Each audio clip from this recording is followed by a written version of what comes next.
আসসালামু আলাইকুম। প্রিয় দর্শক, অন্য মঞ্চ অনুষ্ঠানে আপনাদেরকে স্বাগত জানাচ্ছি। দর্শক, প্রফেসর ইউনূস সরকারের আমলে গণমাধ্যম কেমন স্বাধীনতা ভোগ করেছে তার তথ্য ফাঁস করে দিয়েছেন এবার বাংলাদেশ প্রতিদিন। বাংলাদেশের সবথেকে বেশি সার্কুলেশন যে পত্রিকা প্রথম আলোকেও ছাড়িয়ে গেছে সার্কুলেশনের দিক থেকে, সেই পত্রিকার নির্বাহী সম্পাদক। বাংলাদেশ প্রতিদিনেই তিনি একটি লেখা লিখেছেন, সেখানে প্রফেসর ইউনূসের 18 মাসে সংবাদপত্রের ওপরে এই প্রফেসর ইউনূসের সরকার কি পরিমাণ টর্চার করেছে তার একেবারে জ্বলন্ত সব কিছু ঘটনা তুলে ধরেছেন। আমার মনে হয় যে এই একটি রিপোর্টই যথেষ্ট প্রফেসর ইউনূসের বাক স্বাধীনতার নামে যে স্বৈর শাসন সৃষ্টি করেছিলেন সেই স্বৈর শাসনের উদাহরণ, এবং মেটিকুলাস ডিজাইনে তার গণমাধ্যমের স্বাধীনতার যে বয়ান, সেই বয়ানের পেছনের ভয়ঙ্কর সব তথ্য বেরিয়ে এসেছে।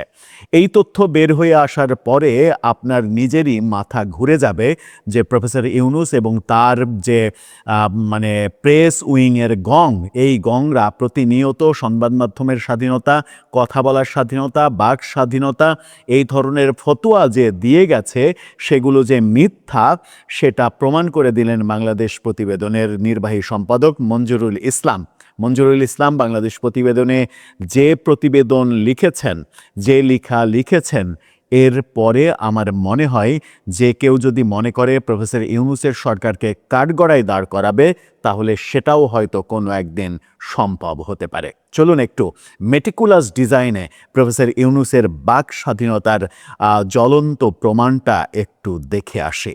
থাকবেন পলিটিক্স টিভির নিয়মিত। দর্শক, বলছিলাম প্রফেসর ইউনূসের ইন্টারিম সরকারের যে দেয়া বাক স্বাধীনতা বাংলাদেশের মানুষ ভোগ করেছে বলে তিনি বারবার বলেছেন, এবং তার সাঙ্গপাঙ্গরা, বিশেষ করে ওই প্রেস উইংয়ের লোকজন এবং আইন উপদেষ্টা আসিফ নজরুল যে ধরনের কথা বলেছেন, বারবার তারা বলার চেষ্টা করেছেন বাংলাদেশের ইতিহাস তো বটেই, ব্রিটিশ ভারতীয় ইতিহাস খুঁজলেও এরকম বাক স্বাধীনতার হিস্ট্রি খুঁজে পাওয়া যাবে না যেটা প্রফেসর ইউনূস সরকার দিয়েছেন। প্রফেসর ইউনূস জাতির উদ্দেশ্যে প্রথম ভাষণে বলেছিলেন, আপনারা প্রাণ খুলে সমালোচনা করুন। প্রাণ খুলে সমালোচনা করার পরে গ্রেপ্তার করে মেটিকুলাস ডিজাইনে কিভাবে সন্ত্রাস বিরোধী আইনে কারাগারে নিয়েছিলেন মঞ্জুরুল আলম পান্না কিংবা আনিস আলমগীরদের, সেই তথ্য আমরা জানি। একদিন আগে আনিস আলমগীর কারামুক্ত হয়ে প্রফেসর ইউনূসের এই কর্মকাণ্ডকে পৃথিবীর সেরা বাটপারি হিসেবে আখ্যা দিয়েছেন। এই যে কর্মকাণ্ডগুলো দেখে আমরা প্রকৃত চিত্র হয়তো জানতে পারছিলাম না, কিন্তু বাংলাদেশ প্রতিদিনের নির্বাহী সম্পাদক এই লেখার মাধ্যমে সমস্ত তথ্য ফাঁস করে দিয়েছেন। আপনি যদি সময় করে 15 মিনিট সময় করে এই প্রতিবেদনটা পড়েন, তাহলে আপনার প্রফেসর ইউনূস সরকারের উপরে একটা ঘৃণা জন্ম নেবে। চলুন একটু জেনে দেখি। বাংলাদেশ প্রতিবেদনের এই ফটোকার্ডটা দেখে নিন। সেখানে বলা হচ্ছে, আমরা গত 18 মাস রীতিমতো দোজকে ছিলাম। বাংলাদেশ প্রতিদিনের বিজ্ঞাপন, নিউজ প্রিন্টের এলসি সহ সব কিছু বন্ধ করে দেয়া হয়েছিল। অর্থাৎ বসুন্ধরা মিডিয়ার কথা তিনি মূলত বলেছেন, অন্য মিডিয়ার কথা তো তার বলার কথা নয়। বাংলাদেশ প্রতিদিন সহ Kaler Kantho, Daily Sun, Bangla news 24, Bashundhara মিডিয়ার যে গণমাধ্যমগুলো রয়েছে তাদের ওপরে যে দোজক নামিয়ে এনেছিলেন প্রফেসর ইউনূস, সেই তথ্যগুলো তিনি ফাঁস করে দিয়েছেন। এবং সেই তথ্যগুলো ফাঁস করতে গিয়ে কালের কণ্ঠের কিংবা ডেইলি সানের কিংবা বাংলাদেশ প্রতিদিনের তো নিউজ প্রিন্ট প্রয়োজন হয় পত্রিকা ছাপানোর জন্য। সেই নিউজ প্রিন্ট কেনার জন্য এলসি পর্যন্ত করতে দেয়নি এই ভয়ঙ্কর স্বৈরশাসক প্রফেসর ইউনূস। এলসি করতে না দেওয়ার কারণে বসুন্ধরার গ্রুপের মিডিয়া, যেহেতু বসুন্ধরার নিজস্ব কাগজের কারখানা যেহেতু রয়েছে, সেহেতু বসুন্ধরা গ্রুপ ভর্তুকি দিয়ে, কারণ বিদেশি নিউজ প্রিন্টে পত্রিকা ছাপা হয়, সেই নিউজ প্রিন্ট বিদেশ থেকে অনেক কম টাকায় আমদানি করা যায় এবং সেখানে সরকারের ভর্তুকিও থাকে। সেই সুবিধা যখন তারা পায়নি তখন ভর্তুকি দিয়ে বসুন্ধরা কারখানা, কাগজের কারখানা অতিরিক্ত নিউজ প্রিন্ট ছাপিয়ে সেই নিউজ পেপার ছাপানোর ব্যবস্থা করেছে এবং পত্রিকা সচল রাখার ব্যবস্থা করেছে। চলুন একটু ভেতরে ঢুকে এই নিউজটার সেই নিউজটার শিরোনাম করা হয়েছে আমাদের সেই 18 মাস। এই 18 মাসে কি কি ঘটনা ঘটেছে তার কিছু কিছু উদাহরণ আপনাদেরকে দিই। এখানে বলা হয়েছে অন্তর্বর্তী সরকারের 18 মাস আমরা সরকারের কারণে ভয়াবহ চাপে ছিলাম। বৈষম্য বিরোধী নামধারী কিছু উচ্ছৃঙ্খল মানুষের মবের শিকার হয়েছি আমরা। বিভিন্নভাবে রাজনৈতিক চাপেও ছিলাম। রাজনৈতিক দল ও বৈষম্য বিরোধীদের প্রতিনিধির পক্ষ থেকে আমাদের কাছে তালিকা আসতে থাকে। কিসের তালিকা? 50 জন, 72 জন এরকম করে তিনি বলেছেন। 50 এবং 72 এই দুটো সংখ্যা উল্লেখ করেছেন। এরকম তালিকা আসতে থাকে একের পর এক। কোনো তালিকায় এই 50 জনের চাকরি বাদ দিতে হবে, তাদেরকে পত্রিকা থেকে বাদ দিয়ে দিতে হবে, ছাঁটাই করতে হবে। এই 72 জনকে এত এত এত এত বেতনে তাদেরকে নিয়োগ দিতে হবে। এই ধরনের মানে কি বলবো যে ওহি নাজিল করা হতো বৈষম্য বিরোধী ওই টোকাইদের মাধ্যমে, যে টোকাইদের মবের রাজত্ব রাজা বানিয়েছিলেন প্রফেসর ইউনূস। তারা এই পত্রিকা শুধুমাত্র বাংলাদেশ প্রতিদিনের এই উদাহরণ দিয়েই আপনি বুঝতে পারবেন যে গণমাধ্যমে তারা কি করেছে। তারা লিস্ট ধরে দিয়েছে এদের চাকরি থাকবে না, তারা লিস্ট ধরিয়ে দিয়েছে এদের চাকরি দিতে হবে এবং বেতন সহ লিখে দিয়েছে একে এত বেতন দিতে হবে, একে এত বেতন দিতে হবে। এই নৈরাজ্যগুলো তারা করেছে প্রতিনিয়ত। তিনি বলছেন অন্তর্বর্তী সরকারের 18 মাস বাংলাদেশ প্রতিদিনের খুব কষ্টে কেটেছে। এ সময় সম্মানিত পাঠকের অনেক ইচ্ছা আকাঙ্ক্ষা আমরা পূরণ করতে পারিনি। না পারার বিষয়টি আমাদের ইচ্ছাকৃত ছিল না, ছিল সার্বিক পরিস্থিতির কারণে। অর্থাৎ বাংলাদেশ প্রতিদিন নানান প্রতিকূল পরিস্থিতি মোকাবেলা করে প্রাণ রক্ষার চেষ্টা করেছে। আমরা মবের শিকার হয়েছি, নির্দিষ্ট কোটার নিউজ প্রিন্ট পাওয়া থেকে বঞ্চিত হয়েছি, পত্রিকার অন্যতম প্রাণশক্তি বিজ্ঞাপন বন্ধ করে দেওয়া হয়েছে, সরকারি বেসরকারি বিজ্ঞাপন যেন পত্রিকায় না যায় তার জন্য ব্যবস্থা করা হয়েছে, সরকারি বিজ্ঞাপন দেওয়া হয়নি। এমনকি সরকারের যে বিশেষ ক্রয়পত্র প্রকাশিত হয়েছে এই 1.5 বছরে, একটি দিবসের ক্রয়পত্রও বাংলাদেশ প্রতিদিন, কালের কণ্ঠ, ডেইলি সান এই পত্রিকাগুলোতে দেয়া হয়নি। মহান আল্লাহর অসীম রহমত এবং বসুন্ধরা গ্রুপের চেয়ারম্যানের বদৌলতে আমরা কোনো রকম টিকে ছিলাম, এমনটা বলেছেন। তিনি দুটো ঘটনা দিয়ে শুরু করেছেন, সেই দুটো ঘটনা শুধু আপনাদের সঙ্গে শেয়ার করব। অনেক কথা তো বললাম যে কিভাবে মব তৈরি করা হয়েছে, কিভাবে লিস্ট ধরিয়ে দেওয়া হয়েছে, চাকরি থাকবে না, এদের চাকরি দিতে হবে, এই কাজগুলো করা হয়েছে। 3 জন তথ্যমন্ত্রীকে ফেস করেছে এই 18 মাস এই পত্রিকাগুলো। 3 জন তথ্যমন্ত্রী, তথ্য উপদেষ্টা 3 জনই এই কাজগুলো করেছেন। এমনকি মজার ব্যাপার একটা খেয়াল হলো, ব্যাপারটা মনে করে দিয়ে, এক মহামান্য তথ্য উপদেষ্টা যার সঙ্গে বাংলাদেশ প্রতিদিনের একজন ঊর্ধ্বতন সাংবাদিক, সিনিয়র সাংবাদিক দেখা করার জন্য এই নির্বাহী সম্পাদকই তাকে পাঠালেন যে পত্রিকা নিয়ে যে সমস্যা হচ্ছে তার জন্য উপদেষ্টার সঙ্গে দেখা করতে হবে। উপদেষ্টার সহকারীর সঙ্গে যখন তিনি কথা বললেন তখন সহকারী বললেন দেখা করার জন্য লিখিত দরখাস্ত দিতে হবে। বাংলাদেশের একজন মন্ত্রী কিংবা উপদেষ্টার সঙ্গে দেখা করার জন্য লিখিত দরখাস্ত দিতে হবে। এবং তিনি বললেন যে 42 জনের দরখাস্ত অলরেডি ঝুলছে, এই 42 জনের পরে আপনি সিরিয়াল পাবেন, সেটা কত মাস পরে পাবেন তার গ্যারেন্টি দিতে পারবো না। এই হচ্ছে অবস্থা ছিল প্রফেসর ইউনূস সরকারের। মানে ব্যাপারটা এরকম অবস্থা আমার মনে হয় না যে মহানবী সাল্লাল্লাহু আলাইহি সাল্লামকে যে 7ম আসমানে গিয়ে মহান সৃষ্টিকর্তার সঙ্গে, আল্লাহর সঙ্গে কথা বলেছিলেন, সেই কথা বলতেও মহানবীকে সম্ভবত এত বেশি বেগ পেতে হয়নি যে বর্ণনা এই নির্বাহী সম্পাদক মঞ্জুরুল ইসলাম তিনি দিয়েছেন, যে তাদেরকে একজন সামান্য উপদেষ্টার সঙ্গে দেখা করার জন্য এই ক্রাইটেরিয়া ফলো করতে হয়েছে। আপনি চিন্তা করতে পারছেন যে কি অবস্থা হয়েছে? তিনি যা যা লিখেছেন তা যদি সত্য হয়, আমার মনে হয় যে প্রফেসর ইউনূস সরকারের সবাইকে কাঠগড়ায় দাঁড় করানোর সময় এসেছে প্রায়। দুটো ঘটনা দিয়ে শুরু করেছেন তিনি। দুটো ঘটনার মধ্যে মানিক মিয়া এভিনিউতে সংসদ ভবনের দক্ষিণ প্লাজায় খোলা আকাশের নিচে একটু ভিন্ন আঙ্গিকে নতুন সরকারের যে শপথ অনুষ্ঠান হয়েছে 17ই ফেব্রুয়ারি। দেশ বিদেশি 1200 অতিথি সেখানে অংশগ্রহণ করেছে। দেশের শীর্ষস্থানীয় প্রিন্ট এবং ইলেকট্রনিক মিডিয়ার সাংবাদিকদের সেখানে দাওয়াত দেওয়া হয়েছে। কিন্তু তিনি বলছেন যে প্রচার সংখ্যায় শীর্ষে থাকা বাংলাদেশ প্রতিদিনকে কিংবা বসুন্ধরা মিডিয়ার কোনো পত্রিকা, কোনো মিডিয়াকে দাওয়াত দেয়া হয়নি।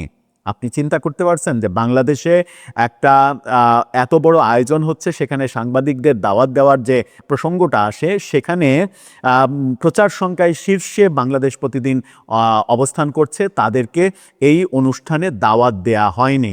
14 বছর, তারা বলছে যে 14 বছর ধরে 1 নাম্বার স্থান ধরে রেখেছি আমরা প্রচার সংখ্যায়, তারপরেও মানে গত 18 মাসেও আমাদের 1 নাম্বার স্থানই ছিল, সেই সত্ত্বেও এটা দেয়া হয়নি। তারা দ্বিতীয় বিষয়টি তিনি বলছেন যে মহান 21শে ফেব্রুয়ারি 2026-এর বিশেষ ক্রয়পত্র না দেওয়া। এই যে 21শে ফেব্রুয়ারি, আপনি বলতে পারেন যে 21শে ফেব্রুয়ারি তো বিএনপি সরকারের আমলে হয়েছে, কিন্তু 21শে ফেব্রুয়ারি উপলক্ষে ক্রয়পত্র যে পত্রিকায় যাবে এই বিজ্ঞাপন বরাদ্দ প্রফেসর ইউনূস সরকারের আমলে হয়েছে এবং রিজওয়ানা হাসান তথ্য উপদেষ্টা যখন ছিলেন তার আমলেই হয়েছে। এই কাজটা মানে এই শুধুমাত্র 21শে ফেব্রুয়ারি না, প্রফেসর ইউনূস সরকারের আমলে যত ক্রয়পত্র ছাপানো হয়েছে, জুলাই যুদ্ধ, জুলাই এটা ওটা নিয়ে বহু ক্রয়পত্র ছাপানো হয়েছে, একটি ক্রয়পত্রও তাদেরকে দেয়া হয়নি। এমনকি তিনি একটা জায়গায় বলছেন যে একটি ক্রয়পত্র বাংলাদেশের 170টা পত্রিকাকে দেয়া হলেও সেখানে বাংলাদেশ প্রতিদিন কোনো জায়গা পাননি, এবং তার জন্য বর্তমান যিনি এই তথ্য সচিব রয়েছেন, এখনও যিনি বহাল তবিয়তে রয়েছেন, তার দিকেও আঙুল তুলছে বাংলাদেশ প্রতিদিন। বলছেন যে এই অযোগ্য তথ্য উপদেষ্টা এই কাজটা করেছেন কারণ তিনি এর আগে মন্ত্রণালয়ে উপসচিব হিসেবে কাজ করার শুধুমাত্র অভিজ্ঞতা তার রয়েছে। সচিব, যুগ্ম সচিব কিংবা অ্যাডিশনাল সেক্রেটারি, এই দুইটা গুরুত্বপূর্ণ জায়গায় তার কাজ করার কোনো অভিজ্ঞতাই ছিল না, তাকে সরাসরি সচিব হিসেবে নিয়োগ দেওয়া হয়েছে। এই কারণে উপদেষ্টাদের তেলবাজি করা ছাড়া আর কিছুই তিনি করতে পারেননি। এই ভয়াবহ তথ্য তারা বলছে। এই যে এখানে বলছে যে 170টি দৈনিক পত্রিকায় বিশেষ ক্রয়পত্র দেয়া হলেও বাংলাদেশ প্রতিদিনকে দেয়া হয়নি, 16 ডিসেম্বরে দেয়া হয়নি, 5 আগস্ট জুলাই অভ্যুত্থান দিবসে দেয়া হয়নি, কোনো অকেশনেই দেয়া হয়নি, বিজ্ঞাপনের সুবিধা দেয়া হয়নি, নিউজ প্রিন্টের এলসি খুলতে দেয়া হয়নি, তাদের উপরে মব তৈরি করা হয়েছে। এবং এখানে ধারাবাহিকভাবে প্রথমে নাহিদ ইসলাম, তারপরে বলছে যে মাহফুজ আলম আসার পরে আমরা একটু আশা করেছিলাম যে এখন বোধহয় ব্যাপারটা একটু উল্টাবে, এবং সেটা না উল্টায় ব্যাপারটা আরও বেশি মানে গভীর হয়েছে, আরও বেশি টর্চার নেমে এসেছে, এবং রিজওয়ানা হাসানের আমলে আরও বেশি টর্চার নেমে এসেছে। এমনকি গভীর রাতে তাদের প্রেসে মন্ত্রণালয়ের কর্মকর্তাদের হানা দিতে দেখা গিয়েছে। বিভিন্ন কারণে তাদের বিভিন্ন ধরনের খুঁত ধরা, দোষ ধরার চেষ্টা করেছে যেন পত্রিকাকে ক্ষতিগ্রস্ত করা যায়, পত্রিকার সার্কুলেশন বন্ধ করে দেওয়া যায়, এই কাজগুলো করা যায়। এবং এই মঞ্জুরুল ইসলাম তিনি অভিযোগ করছেন যে এই কাজটা পেছন থেকে যিনি করেছেন তিনি একটি পত্রিকার এবং জুলাই যোদ্ধাদের ওই মানে বৈষম্যবিরোধী আন্দোলনের নেতা সাজা একটা পত্রিকার সম্পাদক এই ব্যাপারে কলকাঠি নাড়িয়েছেন, এরকম ভয়াবহ অভিযোগ তিনি করছেন।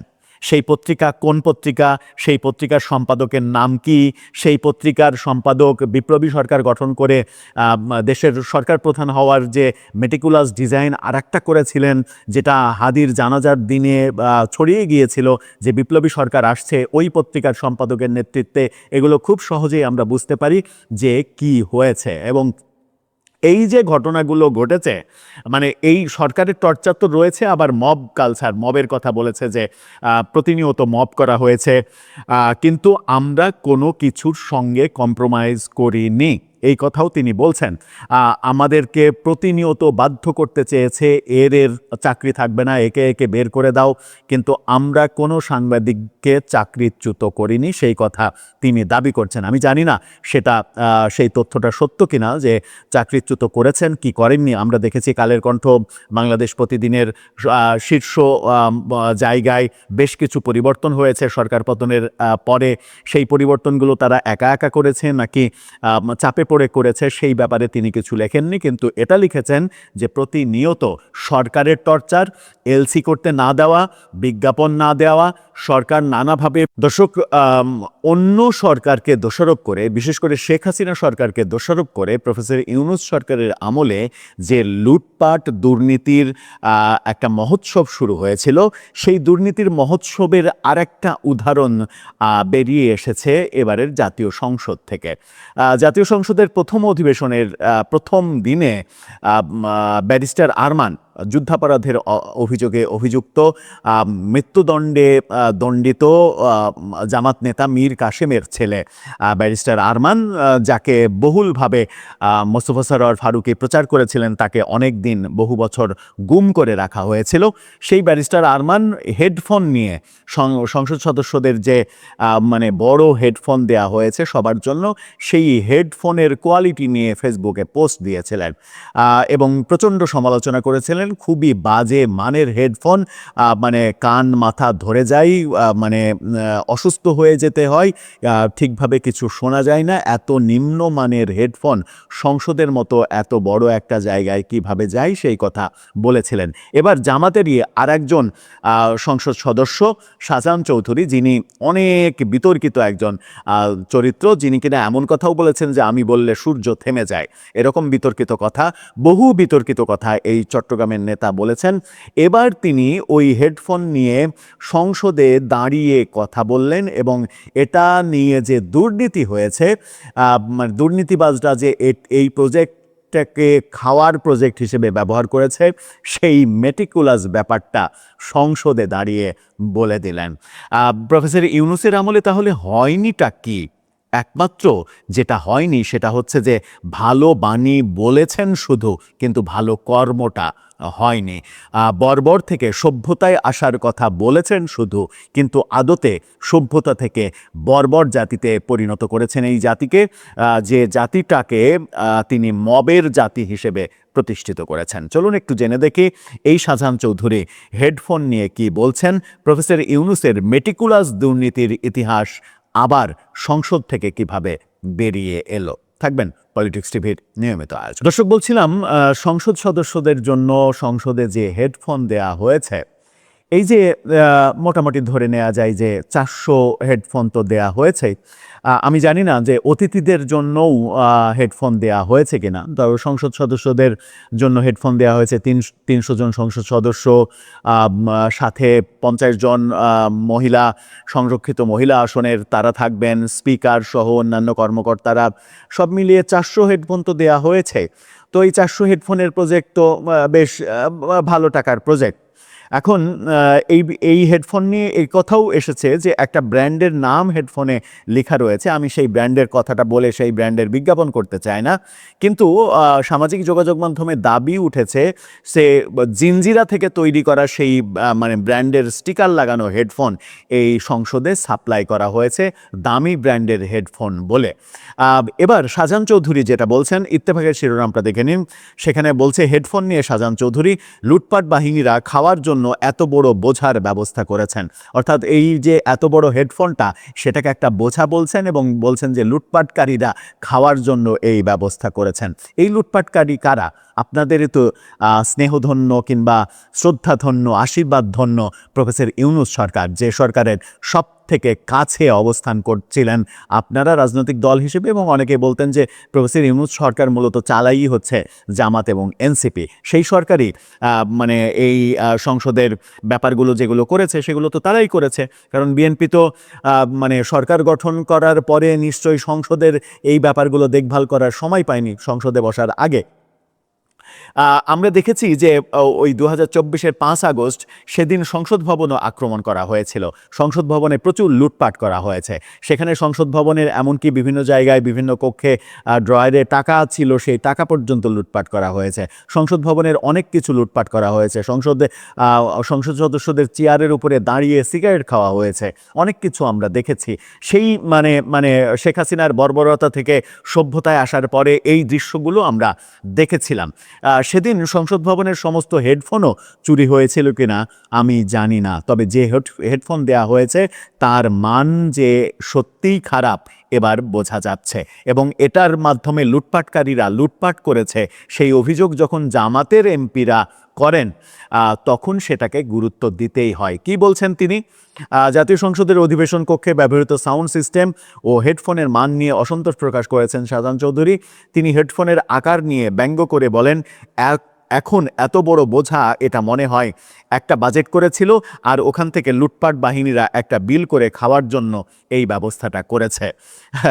আজকে জাতীয় সংসদের অনির্ধারিত পয়েন্ট অফ অর্ডার আলোচনায় অংশ নিয়ে তিনি এই মন্তব্য করেন। আলোচনায় অংশ নিয়ে শাহজাহান চৌধুরী বলেন, আমরা তো আরও 2 বার সংসদে এসেছি, আপনিও এসেছেন, কিন্তু এত বড় একটা এই হেডফোন দেখিয়ে তিনি বলেন বোঝা মাথার ওপর দিয়ে 2-1 ঘন্টা বসে থাকা সবার জন্য কষ্টকর।